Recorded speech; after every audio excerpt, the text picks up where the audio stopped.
안녕하세요. 반갑습니다. 이세돌입니다. 예. 정말 이렇게 2025 SW 산업정말 컨퍼런스에서 강연을 맡게 돼서 정말 기쁘고 영광스럽게 생각을 합니다. 오늘 이렇게 말씀은 하셨습니다만 제 바둑 인생 또 알파고 또 제가 생각하는 AI로 한번 정리를 한번 해보았습니다. 거의 대부분 아시다시피 저는 바둑을 두던 사람입니다. 88년 만 5살에 바둑을 시작을 했고요. 2019년 말 은퇴할 때까지 약 30년 이상을 바둑을 두었습니다. 참 30년 참 많은 것들이 있었던 것 같습니다. 만 5살에 바둑을 시작을 했고요. 6살에 아버지께서 너는 이제 바둑을 취미로 두는 것이 아니라 전문가의 길을 걸을 것이다. 물론 제가 6살짜리 뭘 알았겠습니까마는 그래도 그 말씀을 해주시던 그 기억만은 아직도 선명합니다. 그리고 저는 바둑을요 마인드 스포츠나 보드게임으로 배우지는 않았습니다. 둘이서 만들어가는 하나의 작품 세계, 예술로 배웠습니다. 그렇게 2019년 은퇴할 때까지 그렇게 바둑을 두어오지 않았나 생각을 해봅니다. 9살에 서울에 올라와서 이제 선생님 문화로 들어가서 바둑을 배웠고요. 만 12살에 프로에 입문을 했습니다. 그때까지 제가 최고인 줄만 알았었는데 또 프로의 벽을 느꼈었던 기억도 있고요. 첫 우승을 했던 기억, 또 제 목표였던 이창호 사원님을 또 한번 이겼던 그런 기억도 있고요. 그렇습니다. 30년 이상 바둑을 뒀기 때문에 굴곡이 없을 수는 없겠죠. 하지만 비교적 행복하고 의미 있는 그런 시간이 아니었나 생각을 해보는데요. 그런데 2016년도에 큰 전환점이 하나 있었죠. 요건 제 어릴 때 모습입니다. 제 10대 후반, 20대 초반, 그리고 아주 어릴 때 바둑을 배운 지 얼마 안 됐을 때의 모습입니다. 괜찮지 않습니까? 예. 상당히 귀엽고 굉장히 영특한 것 같습니다. 예. 영특해 보이는 것 같습니다. 자, 2016년도에 알파고의 대국이 있었죠. 제가 알고 있는 후배를 통해서 제의를 받았습니다. 비밀 유지 계약서 쓰고 굉장히 복잡하더라고요. 근데 그때 당시의 생각은 뭐였냐면 저는 이걸 대결이라고 생각하지 않았습니다. 그냥 하나의 이벤트. 구글에서도 바둑 이벤트를 하는구나. 그리고 나중에는 조금 든 생각이 이제 시작이구나. 저는 언젠가는 체스처럼 바둑도 컴퓨터가 정복할 거라고 생각은 하고 있었습니다. 그게 다만 2016년도라고 생각하지는 않았죠. 이제 시작이 되는 거구나. 내가 처음 스타트를 끊는 사람이 되는 거구나. 굉장히 영광스럽게 생각했던 기억도 있습니다. 하지만 어찌됐든 제가 진다는 생각은 1도 안 했던 거예요. 승부라고 생각을 하지 않았던 겁니다. 그러다 보니까 사실 준비가 좀 많이 미흡했어요. AI라는 것을 조금 더 생각을 하고 공부를 했어야 되는 부분도 있고, 그렇다면 제가 또 바둑도 어떤 스타일로 둬야 되는구나 이런 것들을 준비하고 대비를 했어야 되는데요. 그런 것들이 굉장히 좀 미흡했습니다. 이 알파고를 만드신 분이죠. 데미스 하사비스와의 그런 화상으로 처음 만나는 그런 사진인데요. 대단하신 분이죠. 알파고 이후로 이걸 통해서 알파폴드 단백질 구조를 밝혀내면서 노벨상까지 받으신 분입니다. 이게 볼 때마다 그런데 활짝 웃고 있지 않습니까? 예, 순진하게 자신의 미래도 모른 채 정말 활짝 웃고 있습니다.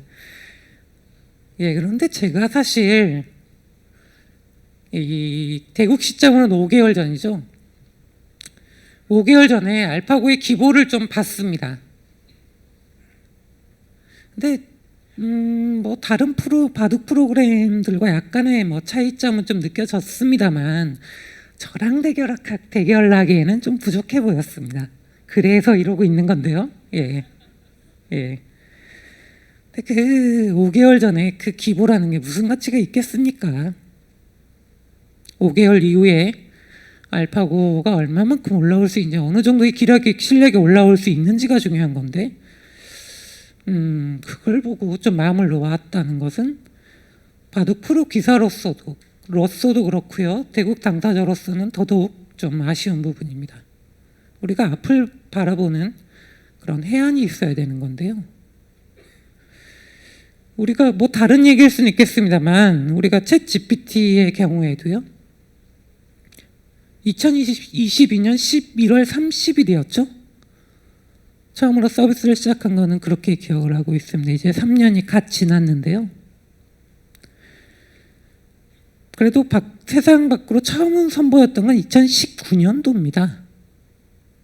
처음으로 어떤 자리에 이제 시범으로 보여준 거죠. 그때 우리 반응은 어땠습니까? 깡통이라고 생각을 했죠. 다 무시했습니다. 저건 도대체 왜 여기다가 선보인 거야? 뭐 이런 반응이었습니다. 이 기술이 데이터가 쌓이고 뭐 여러 가지 칩이라든지 이런 것들이 발전했을 때는 어떻게 될지 우리는 생각을 했어야 되는데, 그때 당시에 그것만 보고 뭐 완전 깡통이네, 거짓말만 해야 되는 깡통이네, 이러고 말았습니다. 그래서 우리가 정말 앞을 내다보는 그런 해안이 필요하지 않나 하는 생각을 좀 해봅니다. 자, 1국이 끝나고 나서의 모습입니다. 예, 믿을 수 없는 패배, 이렇게 적혀 있는데요. 사실 제가 그렇게 자신감이 있다가도요, 전야제 때 그 당시 구글 알파벳 회장님이셨죠? 에릭 슈미츠 회장님이 이 기술의 발전은 뭐 승패를 떠나서 인류 뭐 발전의 밑거름이 되고 뭐 하는데, 그 말씀을 들어보면요, 저는 대국하기 전에 이미 져 있어요. 그만큼 자신감이 있으셨던 상태에서 저랑 승부를 했다, 이렇게 생각을 하시면 될 것 같은데, 저도 이상하더라고요. 어떻게 이렇게 얘기를 하지? 그래서 저도 좀 경각심을 가졌고요. 저 말도 수위도 좀 낮아졌습니다. 전야제 때. 제가 원래는 뭐 5승을 합니다, 한 판 뭐 질 수도 있겠지만 그래봤자 4승 1패 뭐 이렇게 얘기를 하고 다녔는데요. 요 당시에 전야제 때 누가 이기든 3승 2패가 될 것 같습니다 하고 제가 좀 수위를 낮췄던 그런 기억도 있습니다. 그래서 여기 믿을 수 없는 패배는 아니었고요. 특히 이 대국에서는 바둑이라는 거는 마주보고 한 수씩 둡니다. 그렇게 되면은 상대방의 기운이나 상대방의 승부 호흡이라고 하죠. 그런 것을 느끼면서 한 수 한 수씩 놓고 바둑을 진행을 하게 되는데요. 뭐 앞에 계신 분도 있었죠. 근데 그분은 알파고 그 모니터를 보고 바둑돌을 그냥 운반해 주는 거죠. 어떤 생각이나 의도가 없습니다. 그러니 기운이나 승부호흡도 느낄 수가 없죠. 이렇게 대국이 진행된다는 건 이미 알고 있었습니다만, 실제 대국에서 그런 오는 생소함, 괴리감이 제 생각보다 너무 컸습니다. 그래서 사실 제 실력을 발휘하지 못했고요. 알파고의 강력함도 있었겠습니다만 저 혼자 무너진 그런 일국이 아닌가. 그래서 그렇게까지 충격을 받지는 않았어요. 어떤 생각이었냐면, 에이 뭐 내 실력만 발휘하면 2, 3, 4, 5 다 이기지 하면서 좀 위안하면서 올라갔던 기억이 있습니다. 그런데 2국이 끝나고 나서는 모든 것이 바뀌었습니다. 저뿐만이 아니라요, 바둑계 전체가 바라보는 시각, 관점이 완전 달라져 버렸죠. 2국은 1국을 이미 대국을 치렀기 때문에요, 뭐 그런 생소함, 괴리감 같은 건 거의 대부분 날아갔겠죠. 평상시 두던 대로 최선을 다해 두었고요. 바둑 내용도 사실 그렇게 이상하지 않았습니다. 그런데 속절없이 밀려버렸죠. 바둑 질 수도 있습니다. 뭐 최선을 다했어도 질 수 있는 거죠. 인공지능이든 사람과의 대결이든 질 수 있는 겁니다. 근데 중요한 거는 제가 어디서 어떻게 실수를 해서 어떻게 패배까지 이루었는지를 몰라요. 모르겠습니다. 바둑을 둘 당시도 그랬고 그 이후에 동료 기사들과 장시간 복기를 했습니다만 찾지를 못했습니다. 왜 패배까지 이르게 됐는지를요. 인간과의 대결에서는 이런 일은 있을 수가 없습니다. 어떤 식으로든 복귀를 해보면 내가 여기서 실수를 나빠졌고 또 이런 걸 여기서 둬서 패배까지 이뤘구나 알 수 있는데요. 알파고에 대해서는 그걸 알 수 없었고, 제 존경하는 선배님께서도 전화가 왔습니다. 그 당시 제가 통화를 한 건 처음이 아닌가라는 생각이 드는데요. 세돌아, 요거는 사람이 이길 수가 없는 것 같으니 나 편안하게 둬라.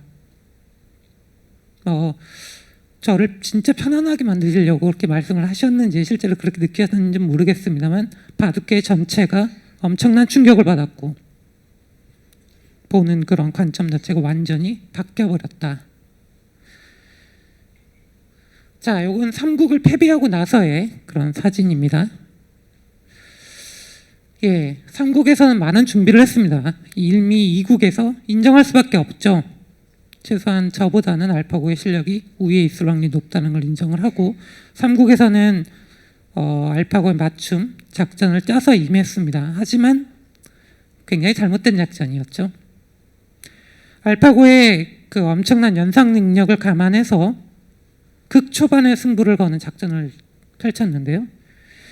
바둑이라는 것은 돌수가 적으면 적을수록 경우의 수가 많습니다. 그래서 극초반에 승부를 건 건데요. 사실은 인공지능과 그 사람의 차이는 극초반에서 더욱더 벌어집니다. 가장 차이가 많이 벌어지는 거예요.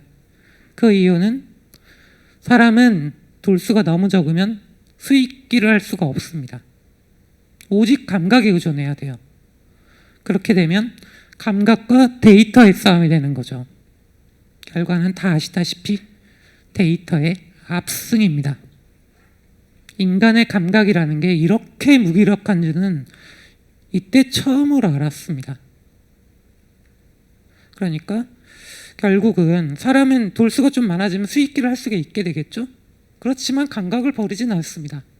수익기와 감각이 공존하는 곳에서 AI와 승부를 했어야 되는 겁니다. 제가 너무 AI에 대해서 무지했던 거죠.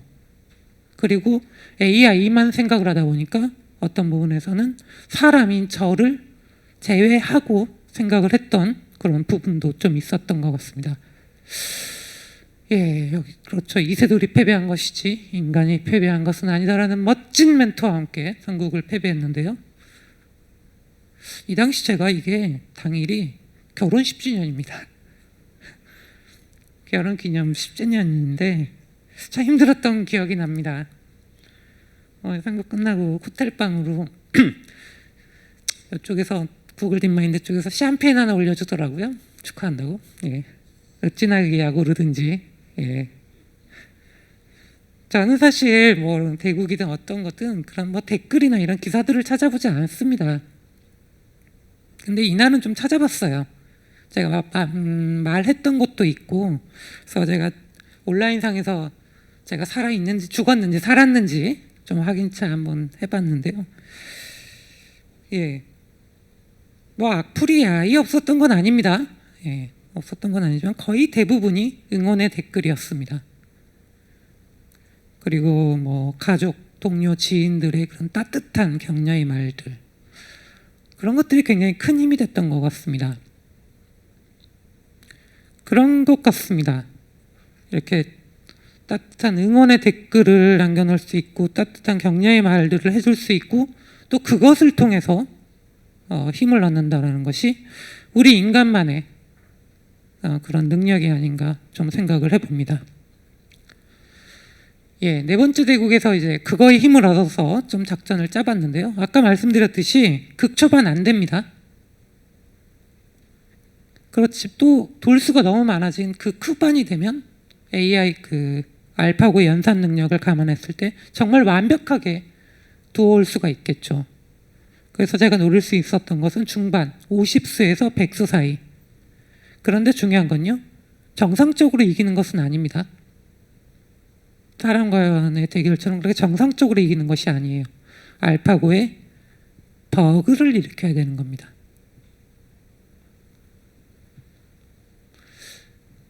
예, 사국의 이제 기보인데요. 또 그 사국 끝나고의 사진입니다. 예, 예, 참 이게 볼 때마다 그래요. 참 거만해 보이죠? 예. 예. 이게 1, 2, 3 국을 패하고 제가 사고 한 판을 이겼는데 너무 많은 분들께서 박수 쳐주시고 좋아해 주셔가지고 이제 멋쩍은 이제 웃음을 짓는 건데요. 이게 사준상은 좀 그래요. 좀 그만해 보이는 게 또 사실인 것 같습니다. 아니, 거만한 건 아니고요.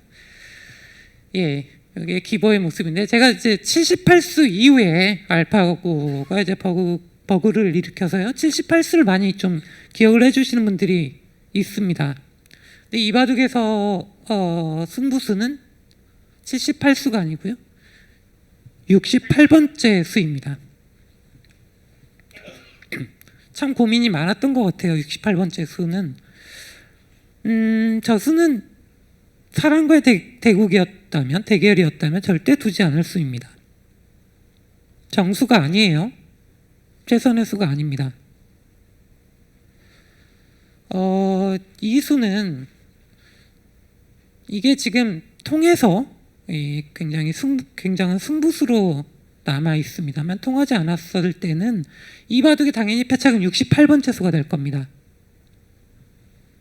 그리고 사실 저건 이제 정수가 아니다 보니까 뭐 이렇게 평가받을 수도 있겠죠. 이세돌이 1, 2, 3국 패하더니 멘탈이 살짝 예, 그렇게까지 평가받을 수가 있는 수입니다. 이 수는 오직 알파고의 버그를 일으켰던 일념 하에 두어진 수고요. 그렇습니다. 결국은 통해서 제가 사국을 승리까지 이어졌습니다만 저도 바둑에 있어서 뭐 신념이나 철학 같은 게 있겠죠. 그것의 정면으로 입에되는 수입니다. 저는 30년 바둑을 두면서요. 한 번도 정수, 최선의 수가 아닌 것을 의도적으로 그걸 알면서도 의도적으로 둔 것은 이것이 처음이자 마지막이 아닌가 생각을 합니다. 과연 이 한 판을 이기기 위해서 제 신념, 철학을 다 정면으로 입에댄 수를 두었어야 되는가? 참 아직도 저는 좀 의문이 남는데요. 그거에 대해서는 여기 계신 분들이 좀 평가해 주셨으면 좋겠습니다. 예, 알파고의 발전 좀 알아볼 텐데요.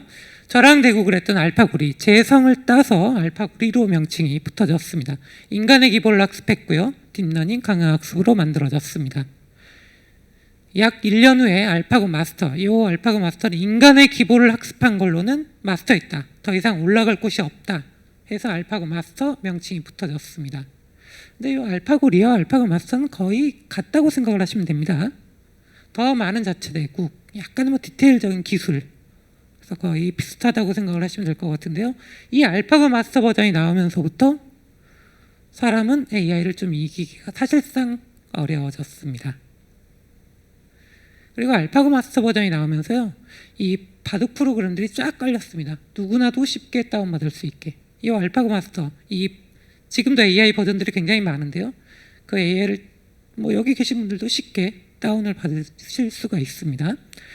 약 6개월 후에 알파고 제로 버전이 나옵니다. 근데 이 알파고 제로는요, 인간의 기본을 학습하지 않았습니다. 룰만 가르쳐주고 그냥 자체 대국만으로, 자가 대국만으로 학습을 했는데요. 저랑 대국했던 알파고리를 단 10일 만에 압도했습니다.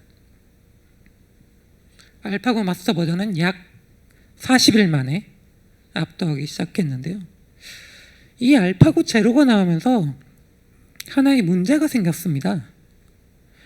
이 알파고 마스터 버전이 나왔을 때 제가 감탄하면서 지켜봤거든요. 와, 바둑 이렇게 두는 거구나. 여기선 이렇게 둬야 되는 거구나. 하면서 정말 감탄하면서 그런 지켜봤던 기억이 나는데, 알파고 제로 버전이 나오면서 어떤 문제가 생겼냐면 이해를 못합니다. 인간의 기본을 학습하지도 않았고 또 버전이 올라갔기 때문에 실력적으로 차이가 나기 때문에 그런 현상이 벌어졌겠죠. 제가 30년 바둑을 놓습니다만 또 어떤 인공지능이 둔습니다만 그 수를 이해를 못하는 현상이 벌어질 줄은 제가 상상을 하지 못했습니다. 제가 질 수는 있어도 이 수를 완전히 이해를 못하는, 정말 상상할 수 없는 그런 일이 벌어지지 않았나. 이 알파고 제로 버전이 나오면서 바둑은 완벽히 인간의 손을 떠났다라고 생각하셔도 좋으실 것 같습니다. 그런데 지금도 바둑을 두고 있죠. 많은 프로 바둑 기사들이. 그럼 그 기사들이 두는 것들은 의미가 없냐? 그렇지는 않을 겁니다. 지금 말씀드렸다시피 우리 인간의 바둑이 인간의 손을 떠났다 말씀드렸는데요. 그걸 되찾아오려고 하는 거죠. 우리가 AI를 이기기는, 바둑에서 AI를 이기기는 사실 좀 힘들 것 같습니다. 하지만 AI의 분수를 우리가 이해만 할 수 있다면 굳이 바둑이 인간의 손을 떠났다 이렇게 얘기할 필요는 없지 않겠습니까? 그래서 우리 특히 후배 기사들이 이 AI의 분수를 이해하기 위해서 노력하고 있다. 다시 바둑을 인간의 손으로 돌려놓으려고 지금 노력하고 있다. 이렇게 생각해 주시면 좋을 것 같습니다. 바둑계 변화를 좀 정리를 해봤는데요. 정확한 해설, 고정관념 발표, 격자 확대 등으로 좀 정리를 해봤습니다. 정확해진 해설 같은 경우에는 AI 저는 이렇게 해설을 했고 AI 이후에는 이렇게 해설을 하고 있구나 정도로 생각해 주시면 좋겠습니다. 네, 지금 이렇게 쓰는 게 좀 나을 것 같은데 제가 생각할 때. 이걸 두고 형세 판단이 참 예, 중요한데요. 이거 어떻게 둘까요? 오? 또 묘수가 있습니까? 여기요. 여기는 무슨 의미가 있는 거예요? 아니, 이거 차단하면 어떡하죠?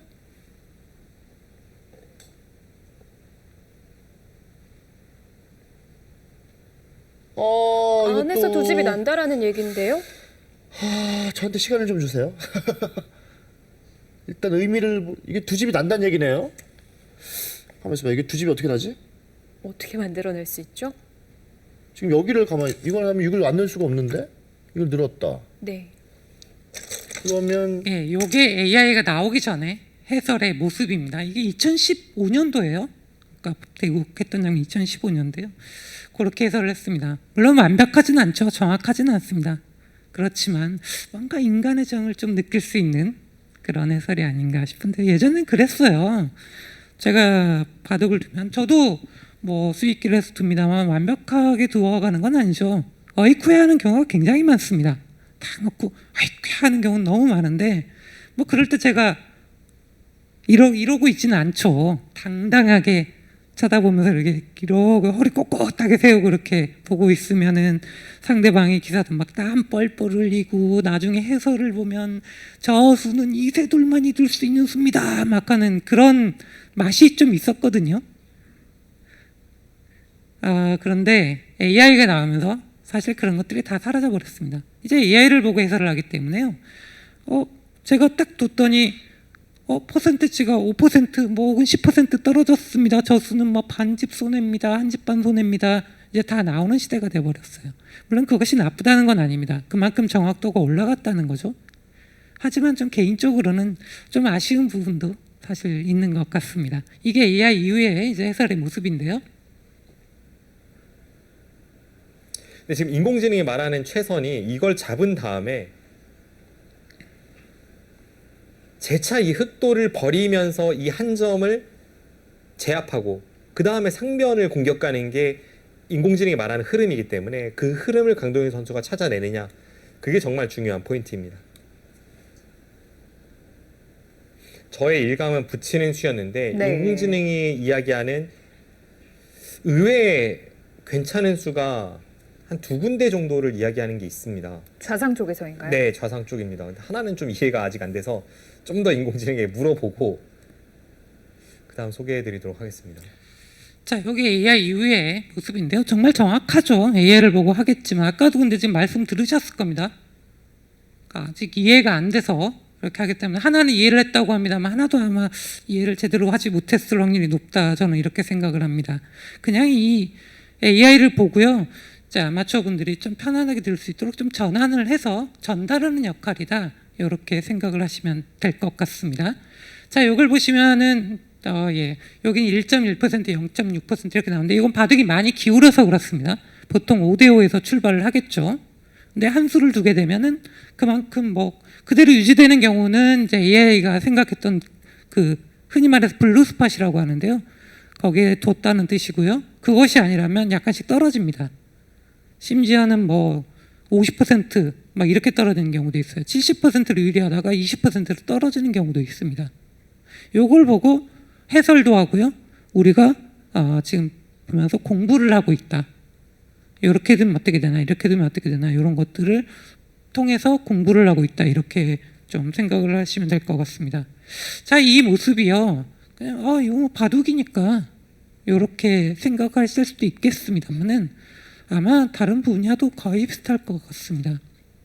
바둑이라는 것은 이 바둑 프로기사들이 바둑의 기술 발전을 이끌었고요.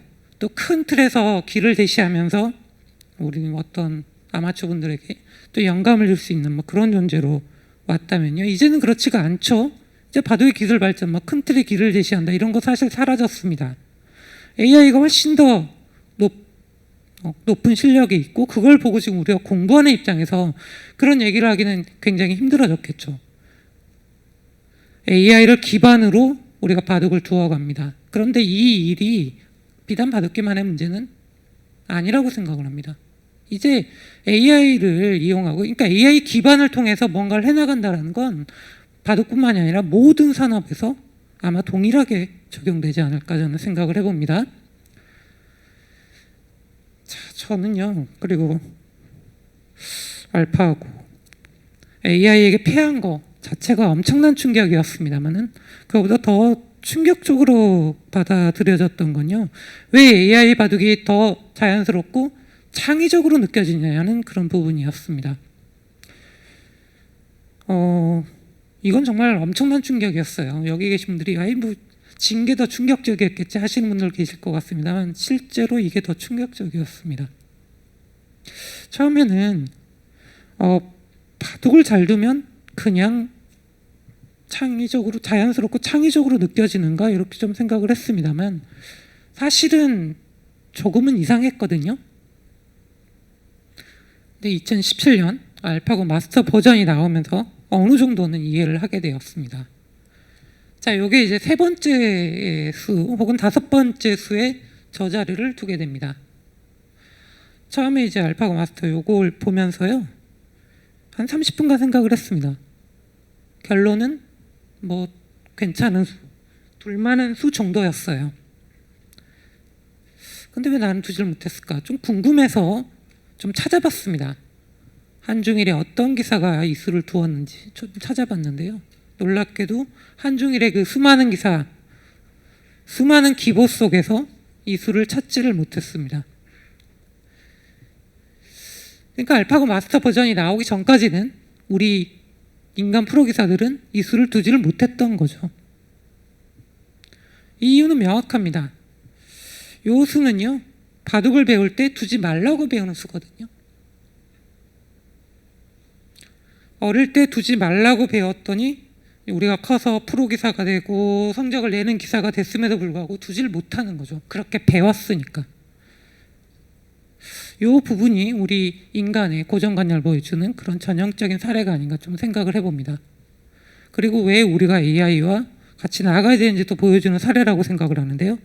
AI는 우리 인간의 관점으로 봤을 때는 사실상 고정관념이 없습니다. 그래서 AI 바둑이 더 자연스럽고 창의적으로 느껴졌던 것이죠. 이 고정관념이 없는 AI와 우리가 함께 협업해서 진짜 나아가야 되는 그런 시대가 아닌가 좀 생각을 해봅니다. 그리고 사실 제가 생각했던 거랑 정반대로 가는 측면이 있는데요. 저는 이 AI 바둑 프로그램이 쫙 깔리면서 상향 평준화가 될 줄 알았습니다. 어쨌든 정답을 보고 공부할 수 있는 그런 시대가 열렸기 때문에 상향 평준화가 되고 절대적인 1인자는 나오기가 힘들겠구나라고 좀 생각을 했는데요. 제 생각과는 완전히 정반대로 갔습니다. 이제 하이 랭커가 상위 랭커를 이기는 더욱더 어려워졌습니다. 하늘의 별 따기가 되어버렸어요. 탑 랭커들은 탑 랭커대로 쭉 가버렸고요. 그 이유도 명확할 겁니다. 상위 랭커가 하이 랭커보다 AI를 더 이해하고 더 잘 활용했겠죠. 근데 이것 또한 바둑계만의 문제가 아닐 것입니다. 생성형 AI가 나오면서 산업계 전반에 걸쳐서 이 바둑계에 벌어졌던 일들이 그대로 벌어지고 있습니다. AI를 잘 이해하고 잘 활용하신 분들은 예전에 뭐 3, 4명 이상의 목소리를 내면서 쭉 앞으로 달려가고 있고요. 그렇지 못한 분들은 자신의 자리마저 위협받는 게 현실입니다. 우리가 제가 이제 대국을 했던 알파고 그것은 굉장히 크게 조명을 받았습니다만 그 위에 바둑계의 변화 또 우리가 AI에 대해서 어떻게 생각을 하고 대처해야 되는지 이런 부분에서는 좀 크게 간과하고 넘어간 부분이 있지 않나 좀 개인적으로 생각을 해봅니다. 요거는 좀 넘어가고요. 그렇습니다. 참 이제 AI 활용 역량이 자신의 그런 능력이 되는 시대가 아닌가 좀 생각을 해봅니다만 좀 이렇게 좀 정리를 해봤습니다. 창의적으로 질문하고 주도적으로 판단하고 그것을 통해서 커뮤니케이션하는 또 다시 창의적 질문으로 돌아오는 순환 과정이 아닌가 좀 개인적으로 생각을 하는데요. 참 쉽죠 어떻게 보면. 근데 또 어렵습니다. 이 순환 과정을 루틴화해서 계속해서 나아간다는 것은 말처럼 쉬운 것은 아니겠죠. 하지만 이 순환 과정을 거친 분과 거치시지 않은 분과의 차이는 어마어마하게 벌어진다. 무엇보다도 이 격차가요. 예전엔 점진적으로 좀 벌어졌습니다만 이제는 가속화돼요. 예전에 점진적으로 벌어졌던 게 이제는 AI가 결과물을 정말 콸콸콸 쏟아내면서요. 격차 또한 확 벌어지고 있습니다. 이것들을 우리가 좀 생각해 봐야지 않을까 좀 생각을 해봅니다. 자, 제가 좀 정리한 게 있습니다만 시간 관계상 오늘은 여기서 마무리하고요. 정말 제가 준비한 수는 오늘 여기까지인데요. 이제 다음 수는 여러분들이 놓으실 차례입니다. 정말 진취적이고 도전적인 그런 창의적인 한 수 기대해 보겠습니다. 감사합니다. 네, AI를 인간의 대결 또는 경쟁 상대로 바라보는 시각에 대해서 교수님께서는 어떤 생각을 갖고 계신지 궁금하다라는 질문 주셨고요. 이미 사실 강연에서도 좀 녹아서 설명을 해주셨지만 함께 상생하는 관계로 나아가기 위해서 우리의 마인드셋은 좀 어때야 할까요? 이미 알파고의 대결을 통해서 이미 끝난 얘기 같습니다. 이제 AI와 대결하는 시대가 아니죠. AI가 하는 일, 인간이 하는 일이 나뉘었다고 저는 이렇게 생각을 합니다. 우리 인간은 처음 또 마지막 처음에 방향성을 제시하고 끝맺음을 나선 것은 인간이고요. 그 중간 부분에서 AI가 큰 도움을 줄 수가 있습니다. 그러니까 룰이 명확하고요. 한정적인 상황에서 AI는 정말 엄청나게 강력한 힘을 냅니다. 근데 우리가 어떤 프로젝트나 일을 함에 있어서는 하게 되면은요. 어느 정도 룰이 생기고요. 또 어느 정도 한정적이 됩니다. 그런 상황에서는 AI가 정말 강력할 수밖에 없다. 이런 것들은 되지 않았나 생각을 해보고요. 이제는 AI에 정말 같이 나가는 거죠. AI를 도구로 바라보든 친구로 바라보든 같이 나가는 존재가 되었습니다. 협력해서 AI를 활용해서 우리가 나아가야 되는 존재다. 이렇게 생각을 합니다. 많은 분들이 이런 질문을 하시더라고요. 그러면 도대체 AI 시대에 무엇을 해야 되느냐. 사실 그건 정답은 없는 문제 같습니다만 저는 궁극적으로 좀 포괄적으로 말씀을 드린다면 콘텐츠를 만드는 사람이 되어야 된다고 생각을 합니다. 콘텐츠라고 하면은 정말 너무 포괄적이긴 합니다만 그걸 만들 줄 아는 사람이 결국 나아갈 수 있지 않겠는가라고 생각을 해봐요. AI가 많은 부분들을 해줄 겁니다. 우리가 무슨 지금 보는 소설이라든지 영상이라든지 이런 부분들도요. 나중에는 다 AI가 해줄 수 있어요. 우리가 AI가 만든 컨텐츠를 거의 대부분의 컨텐츠를 그렇게 보고 있을 확률이 굉장히 높습니다. 하지만 그렇다고 그 AI가 처음부터 그렇게 할까요? 인간이 어느 정도 뭔가 방향성을 정해주고요. 끝맺음을 해줬겠죠. 그걸 할 수 있는 컨텐츠를 만들고 끝맺음을 할 수 있는 사람이 앞으로 좀 더 나아갈 수 있지 않을까 개인적으로 생각해 봅니다. 네, 고맙습니다. 다시 한번 큰 박수 부탁드리겠습니다. 감사합니다. 네.